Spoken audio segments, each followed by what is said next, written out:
Facebook is in damage control mode after a former employee turned whistleblower blasted the social media giant before a Senate committee. Frances Haugen described to senators how she said Facebook gets teens hooked on its platforms, particularly Instagram. Tuesday's hearing saw a rare moment of unity between Democrats and Republicans, with senators from both sides expressing their outrage over the accusations. CBS News congressional correspondent Chris Van Cleve has more from Capitol Hill.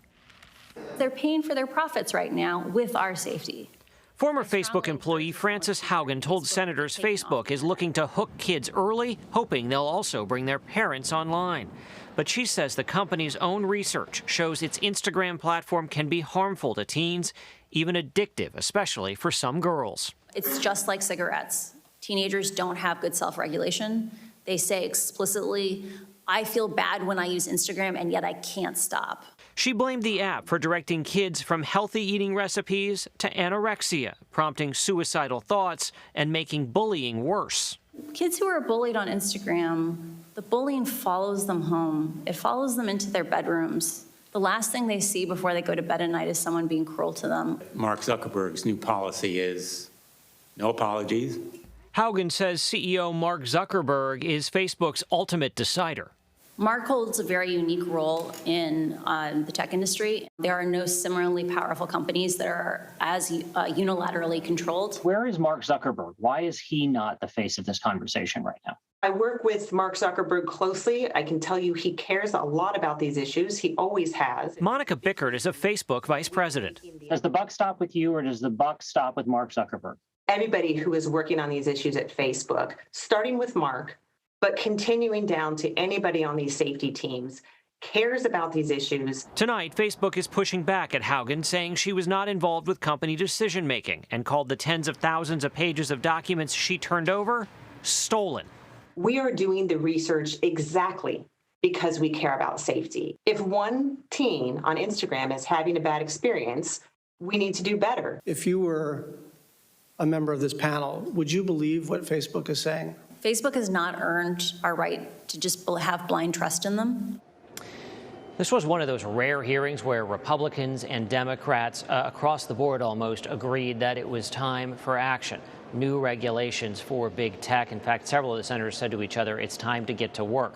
Facebook says the majority of teens do not have a negative experience on Instagram and that the company welcomes additional federal oversight, but stresses it does not put profits ahead of safety. Elaine?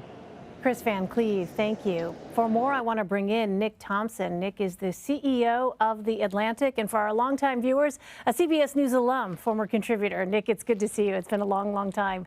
So, Nick, it's so great to be with you, Elaine. Yeah. What did Tuesday's testimony tell us, Nick, about the type of research that Facebook does on its platforms and what that research actually yields?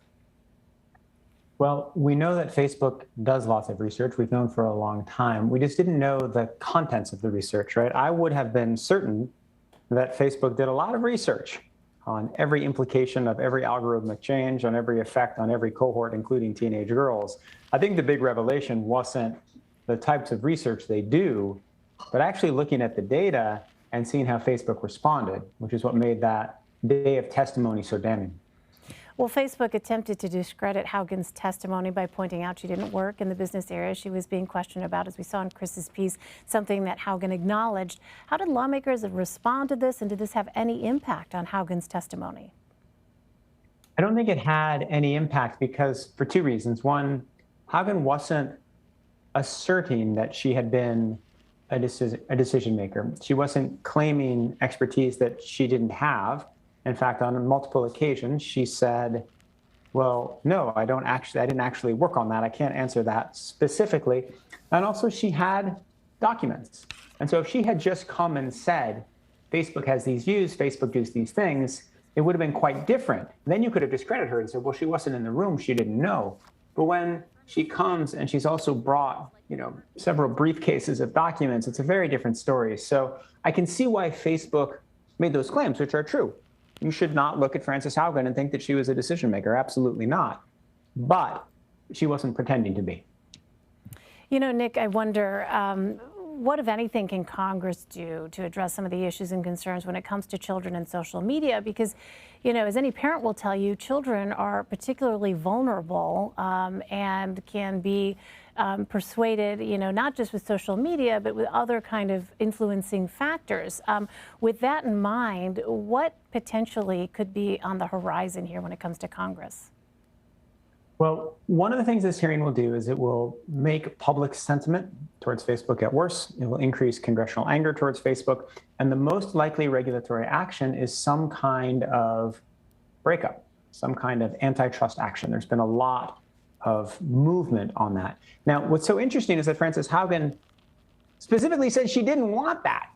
She's not in favor of breaking up Facebook. She thought that would be harmful. One of the things that is most endearing about Haugen, one of the things that went over the best with the internet was that she wasn't saying, I hate Facebook, it's unalterable. She was saying, I'm trying to fix Facebook. She didn't want to see it torn to pieces. So what's so interesting is that the most likely, or the thing that Congress could do most specifically that many of those people asking the question seemed to want to do was something that Haugen herself didn't want to do. So back to your question, what could they do?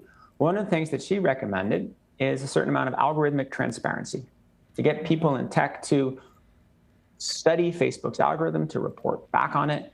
That is an issue that has been raised for many, many years, and it is an extremely complicated one, and one where I'm not sure you get the answers that people think you might. Yeah, because who's writing the algorithms, right? I mean, aren't there questions as well about like who's sitting in those rooms? That is, what kind of biases do they bring into when they sit down and write these algorithms? I mean, there's a whole host of factors. It'll be really interesting to see how things develop along those lines with Congress. But Haugen also filed a whistleblower complaint with the Securities and Exchange Commission. Can you tell us, Nick, more specifics of her complaint, more about those specifics, and what actions could the SEC take against Facebook? Yeah, so she, unlike just a whistleblower coming to the press, releasing documents, she actually did file claims with the SEC. She filed, I believe, 8 of them, and they basically is a categorization of ways that she thinks that Mark Zuckerberg, other Facebook executives, lied or misled the public and investors about the state of Facebook. They said, for example, that an algorithmic change would do this, but actually that happened. My sense, and I'm not a legal expert here, is that proving securities fraud, pretty hard, requires pretty specific details. And the statements that are in these SEC complaints that I've read, and I haven't read every word of every single one of them, but I've read a lot of it, pretty general. So my guess is that the SEC complaint leads to more conversation, leads to more discussion, leads to Facebook making changes, but it doesn't actually trigger legal action against the company. All right, much more to come, no doubt. Nick Thompson, CEO of The Atlantic. Nick, it's really great to talk to you again. Thank you. Oh, so great to be with you.